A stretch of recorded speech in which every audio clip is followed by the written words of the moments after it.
Latest updates ఎప్పటికప్పుడు పొందడానికి Big TV WhatsApp channel follow అవ్వండి. లింక్ డిస్క్రిప్షన్ లో ఉంది.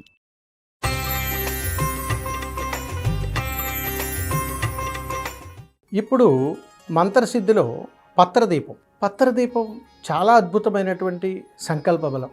ఈ పత్రదీపంలో శివానుగ్రహంలో చెబుతుంటారు, యాచకుడు భవతీ భిక్షాందేహి అనండి ఇంటికి వస్తూ ఉంటారు చాలామంది కార్తీక మాసంలో. మనం ఏం చేస్తుంటాం, చేయి ఖాళీ లేదు పైకి వెళ్ళండి అంటాం.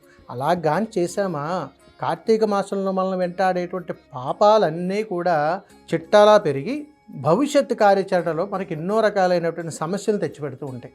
అందుకని ఏదో సందర్భంలోనూ ఎక్కడో దిక్కున మన కుటుంబంలో మనం ఎప్పుడైనా చేయి ఖాళీ లేదు అలా పైకి వెళ్ళండి, లేకపోతే నా దగ్గర డబ్బులు లేవు, ఏదీ లేదని మనం చాలా సందర్భాల్లో చెప్పేస్తూ ఉంటాం.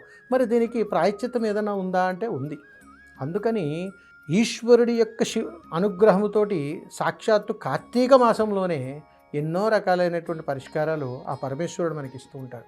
ఇక్కడ ఎప్పుడైనా ఎవరితోకైనా ఆకలితో ఉన్నటువంటి వారికి నువ్వు సహాయం చేద్దామని అనుకున్నా చెయ్యలేనటువంటి పరిస్థితికి ఎప్పుడైనా మనం వెళ్ళిపోయినప్పుడు భవిష్యత్తు కార్యాచరణలో అలాంటి పొరపాట్లు ఎప్పుడైనా మనం చేస్తే రేపు మన ఇంట్లో కూడా మనం తినడానికి ఇబ్బంది కలగకుండా ఉండడం కోసం పత్రదీపం వెలిగిస్తే సరిపోతుంది.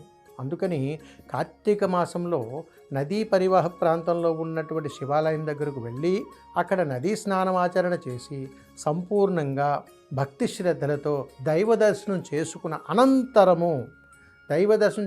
అనంతరము నీకు దగ్గరలో ఏదైనా పత్రము అంటే రావి ఆకులు కానీ, తమలపాకులు కానీ, మర్రాకులు కానీ, ఏదైనా కానీ ఈ 3 పత్రాల్లో ఏదైనా ఒక పత్రాన్ని తీసుకొని ఆ పత్రం మీద 2 ప్రమిదలను ఉంచి దానిపైన ఆవు నేతను పోసి ఒక దీపాన్ని వెలిగించి దీపం వంక చూస్తూ ఓం ఢాం ఢీం శివాయ నమః, ఓం ఢాం ఢీం శివాయ నమః అనేటువంటి మంత్రాన్ని 11 సార్లు పఠించాలి.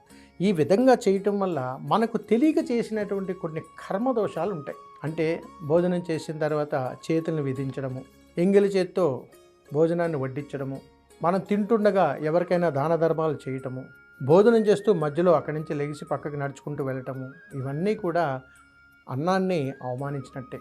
అందుకని పత్రదీపం పెట్టినప్పుడు మనకు డబ్బుకు సంబంధించి తిండికి సంబంధించిన సమస్యలు వెంటనే తీరిపోతాయి. అందుకని కార్తీక మాసంలో శివానుగ్రహంతోటి ఈ దీపాన్ని వెలిగించి చక్కగా పత్రదీపం ద్వారా శివానుగ్రహాన్ని పొందండి.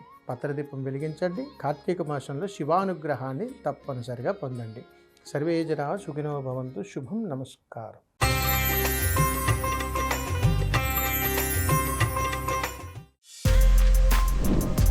For more videos like this, subscribe Big TV channel.